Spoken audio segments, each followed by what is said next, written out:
কুনাল জয়ী নামে এক যুবক গত রবিবার আমেরিকার নেটওয়ার্ক বিমানবন্দরে ভারতীয় পড়ুয়ার দুর্দশার ভিডিও প্রকাশ্যে আনেন।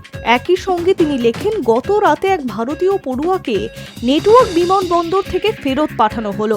হাতে কড়া পরানো হয়েছিল তাকে। কাঁদতে থাকা ওই পড়ুয়ার সঙ্গে জঘন্য অপরাধীর মতো আচরণ করা হয়।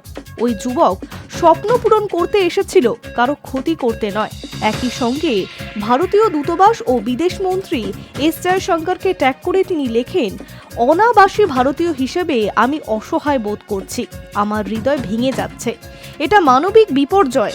পড়ুয়ার সঙ্গে মার্কিন পুলিশ ও অভিবাসন আধিকারিকদের ভয়ঙ্কর দুর্ব্যবহারের ওই ভিডিও সোশ্যাল মিডিয়ায় ভাইরাল হতেই এই ইস্যুতে মুখ খুলল আমেরিকায় অবস্থিত ভারতীয় দূতাবাস।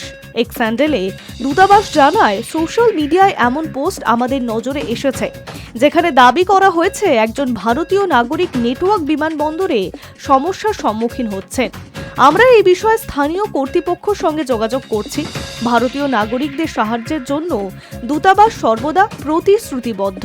উল্লেখযোগ্য, আমেরিকায় বিদেশি পড়ুয়ার চরম হেনস্থার মুখে পড়ার ঘটনা এই নতুন নয়। ডোনাল্ড ট্রাম্পের ক্ষমতায় আসার পর কড়া অভিবাসন নীতির মাধ্যমে বিদেশিদের আমেরিকা থেকে সরানোর প্রক্রিয়া শুরু করেছেন, যার জেরে অবৈধবাসীদের চরম অমানবিকতার সঙ্গে দেশ ছাড়া করা হয়েছিল আগেই। হাতে হাতকড়া পরিয়ে ঘৃণ্য অপরাধীর মতো আচরণ করা হয় তাদের সঙ্গে।